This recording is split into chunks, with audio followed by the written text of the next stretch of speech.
cards are great. Issak Contreras. Name is easier than I thought. Against Andrew Sullano. Did I just say Mad Max was bad? No, I didn't. I said it was horrible. Because it's horrible. It's an unwatchable movie. That was described. It was described as unwatchable by Nick Miller. It's a horrible movie. Not a person known for hyperbole. That's correct. An Arbor Elf off of a forest. For Andrew Sullano, he has a champion of the parish off of an ancient ziggurat. Really good news for Contreras because the big issue in this matchup is Aether Vial. I actually think the land destruction effects and Blood Moon are pretty solid against humans if they don't have a Vial. Not the hardest deck to color screw. Yep. And they need to get to 3 mana to do a lot of their most impactful stuff.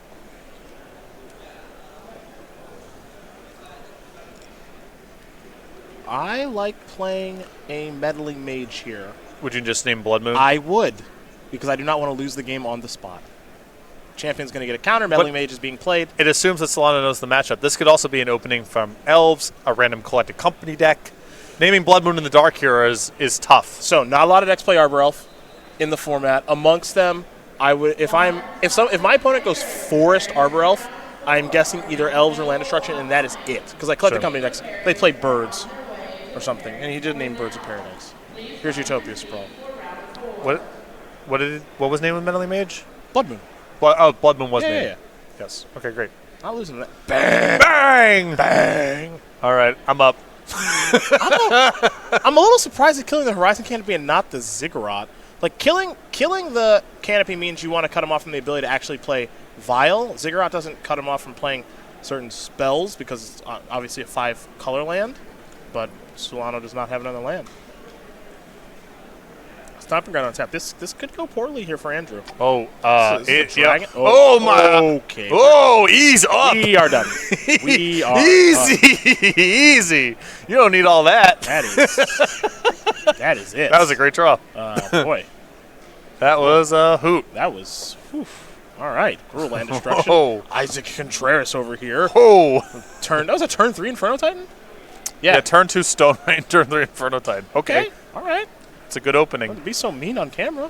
Up a game here over Andrew Sullano very quickly. We'll start with Andrew and his sideboard. He's got 2 Auriok Champions, 2 Gaddock Teagues, 2 Knight of Autumn, 2 Izzet Staticaster, 2 Sin Collector, 5 1-ofs, and Gutshot, Direfleet, Daredevil, Dismember, Stony Silence, and Riders of Gavany.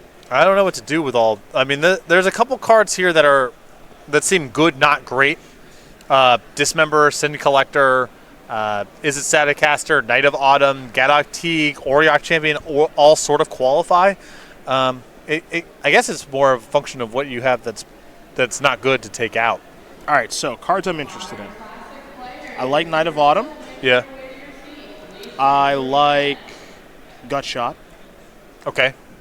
I like Dismember. So you like Gutshot, no Staticaster? Yeah, Staticaster. Because the damage is already done by the time. If they go turn 1 Accelerator, by the time you Staticaster, it's too late. I got a Gutshot that thing. Yep. Plus, they don't play it like that many accelerants because they play Utopia Sprawl. Yep. So they have 4 Arbor Elves and 2 Birds, and then your Staticaster doesn't kill anything else.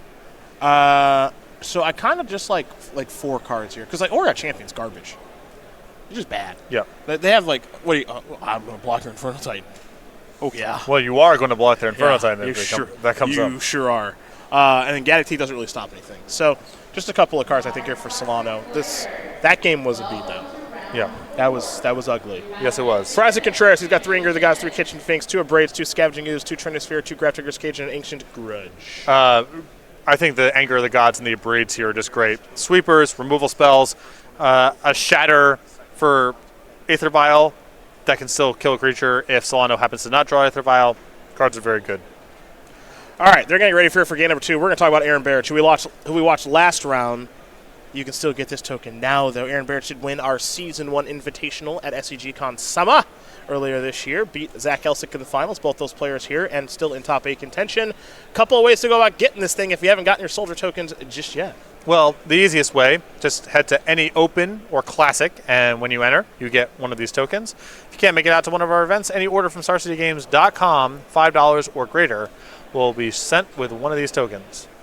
Congratulations to our Season 1 Invitational champion, Aaron Barrett. We just watched him win last round off the Power of Blighted Agent, and Maybe we'll watch them a little later today. For right now, though, Andrew Sullano, Issak Contreras, we're watching Humans versus Gruul Land Destruction. Should be a nice one.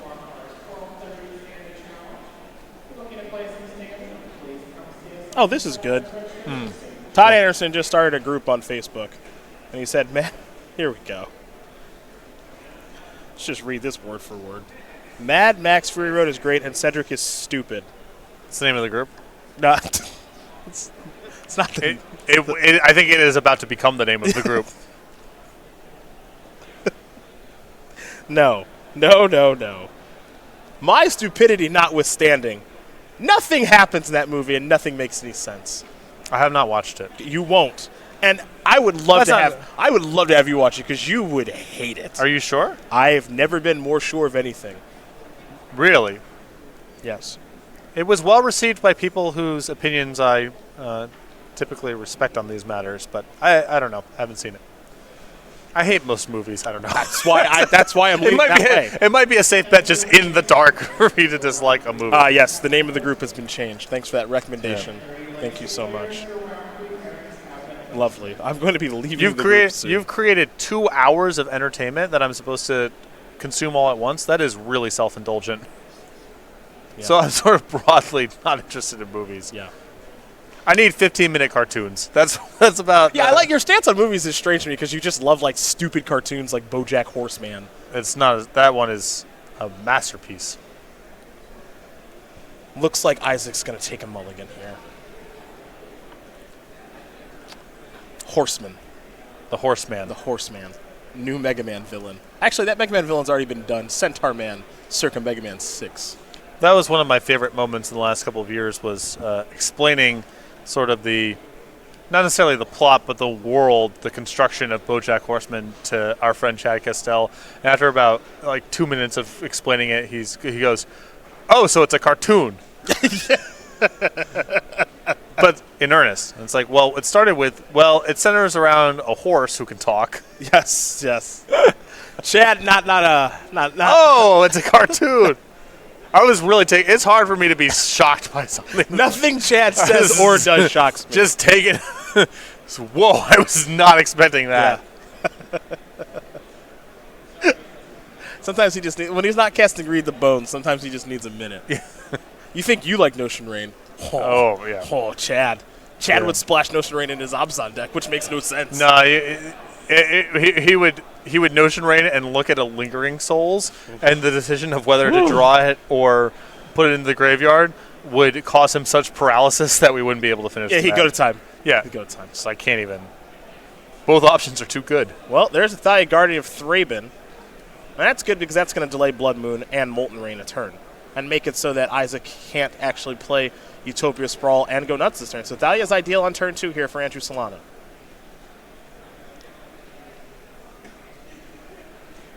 That'll be a Wooded Foothills there for Isaac.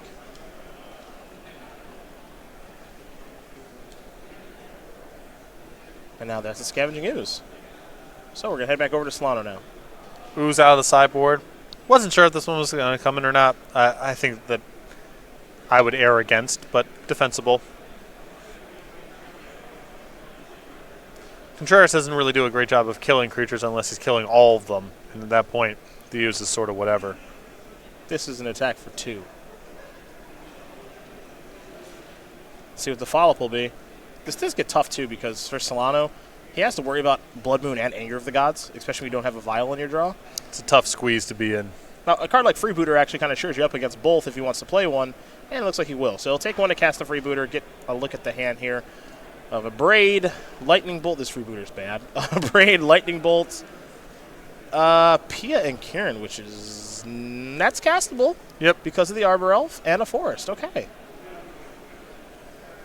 It's getting tough here for Andrew. This Gruul Land Destruction deck does bring a lot of good stuff to the table, it appears. A really good really good hand here for Contreras against the Freebooter, as he has redundant ways to kill it. And Pia Kieran Alar, probably the best card in hand, and not something Sullano can take.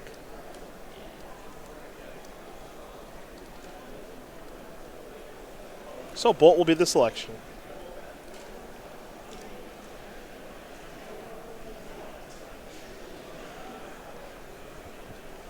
And the Stomping Ground will be the find there unsurprisingly, with the Wooded Foothills. For Issak Contreras, he's our only land destruction player in day number 2 of competition. Middle Kiefer, Jack Kiefer, actually did elect to play Gruul land destruction here this week, and we watched him in round number 1. Didn't make day number 2 of competition, unfortunately for Jack. But Issak Contreras, for you land destruction fans, leading the strategy here.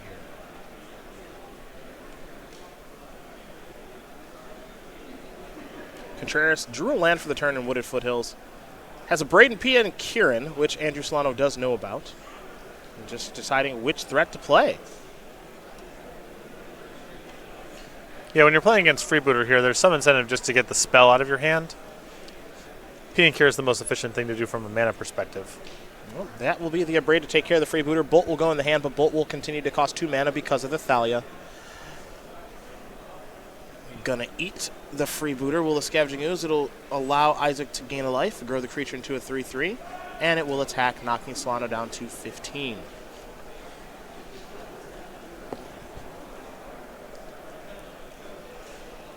We'll be heading back over to Andrew Sullano here in just a moment, as Issak Contreras, now with still 3 cards in hand, Lightning Bolt in for the Abrade that took care of the Kitesail Freebooter, that Pia and Kieran Nalar, and still that Wooded Foothills. For Sullano, his 4th turn of the game. Has the Meddling Mage in hand. Looks like 2 copies of the Mage, actually. And was probably really hoping for a 4th land there so he could play 2 spells in 1 turn. Easy place to start is the Thalia attack, so he'll make that and knock Contreras down to 16. Now it's trying to figure out what threat to play. Yeah, it's a tough spot for Sullano because the most efficient thing to do with his mana is play Knight of Autumn, but that's not very good here. And all the 2-mana plays are kind of inefficient. And all this requires him to take damage off the Horizon Canopies, and he's starting to get under a little bit of pressure here from the Scavenging Ooze. So just for a hand that's all spells, it's kind of jumbled and awkward. Here is Meddling Mage, and we'll see what this will name. Imagine it's Pia and Kieran Nalar, because if you want to Lightning Bolt the Meddling Mage, you don't have enough mana left over to play Pia and Kieran.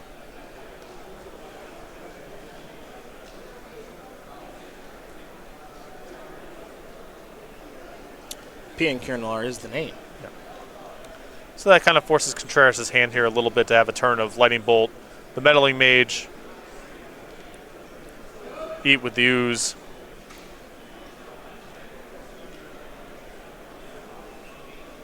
Oh, there's the Bolt. It's going to cost 2. And actually, for Issak Contreras, he's got 2 copies of Pia and Kieran in hand.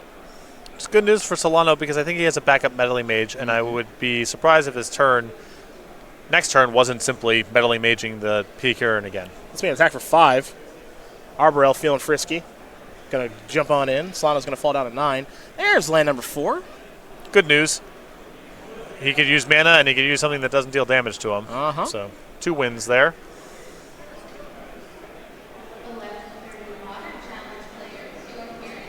Welcome Territory is going to name Human here. Going to lead out with Freebooter to see what's going on.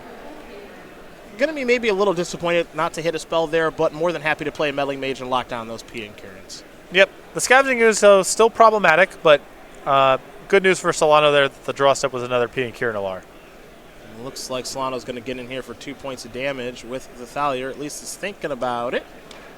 I mean, I can't imagine wanting to block here. Damage racing is not good for Sullano here, but I don't know what's gained by hanging back with the Thalia.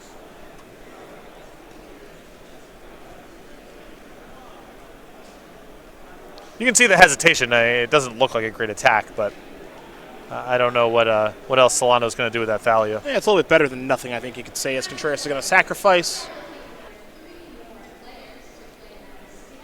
that Wooded Foothills, get himself a stomping ground. He'll shuffle and present here in just a moment. Now, you got to remember, at any point here, if Issak Contreras draws a Blood Moon, this game is more or less over.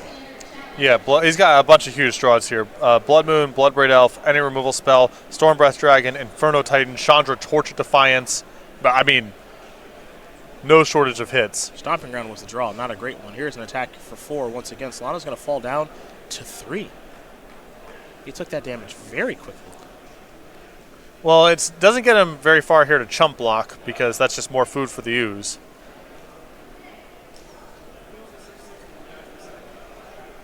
Mantis Rider the draw. So Mantis Rider is a nice draw here in a couple of respects. One is it's a flyer and get some more pressure going. The second is if you want to do something about the Scavenging Ooze, you would really like to involve a 3 toughness creature in the block, because if the block is good and you put Mantis Rider and, let's say, the Freebooter in front, then you only lose 1 creature for your trouble. Part of the problem with managing the Scavenging Ooze right now is the toughness on Sullano's creatures is small. It's 1, 2, and 2, so the Ooze is going to get at least 2 things for its trouble. Mantis Rider makes it a little bit easier to block. Alternatively, Sullano can just play Knight of Autumn and make it a 4/3 and try to trade that way. Dangerous. If Contreras draws any removal spell, you lose everything, but that's likely to be the case regardless. Part of me wants to play the... Well, I guess you can't play the Knight of Autumn the way that I want to, which is just a... Because he's got to pay the life because it's not a human. Oh, yeah. With the 2 canopies. So if he goes down to 1, I kind of just want to gain 4 life and go up to 5, but then I just have a 2/1 that's not doing very much. Right, you're back in the same spot of you had to make a bad double block, and where are you even getting doing this? That's my concern. Let's see what this is going to be. Sullano's going to fall down to 1. So he's going to play Knight of Autumn. Probably gain 4. I think you have to. Yeah, I think his hand is somewhat forced. I mean, he's trying to do a whole race and chump block sort of deal. Blood Moon the draw. Well, Blood Moon's not a bad pickup here. Rarely is. I mean, if you attack with the Scavenging Ooze, presumably you're going to get a chump block here. Although, I don't know, maybe Sullano takes the whole hit. It seems really dangerous to me. I think he might want to take the hit. It's tough because if you go down to 1, then you're down to 2 mana effectively because the canopies are shut off. If you do block, you're down in a flying attacker. You're down an attacker, and the Ooze picks up 1, and now the Ooze goes from not lethal to lethal the next turn. So it's tough. It is very difficult. No doubt about it. Now what makes things even more difficult is Blood Moon is arrived. Let's just start here. Yeah. All right, so you can't cast spells for the rest of the game. That's out of the way. Yeah. He needs to draw a Vial now. And it's not like Vial's a great draw, like for what the board looks like this turn. Well, he drew a Vial. Okay. All right. That's step 1. Oh, he's got to pay the extra 1 through the Thalia. Yep. He's got to play a Vial, and now he's got to also kind of cover up a little bit. So where things get like I guess not that interesting, but I mean, he's 3 turns away from being able to Vial out anything in his hand. Well, let's call it this. For Andrew Sullano to win this game, he's got to get really, really lucky. Yeah. I think we already know that, and this is step 1 to getting lucky. Yeah, he's got to go. He's basically got to go play Vial, draw a 1, draw a 2. Yeah. Yeah. To be a And he needs Isaac to draw like lands and cards that don't matter at this stage. So he has to get very, very lucky. The draw step. Anger of the Gods. The game is over. All right, that's game. As long as Isaac casts Anger of the Gods to clear all the blockers, the Scavenging Ooze is large enough that the game is over.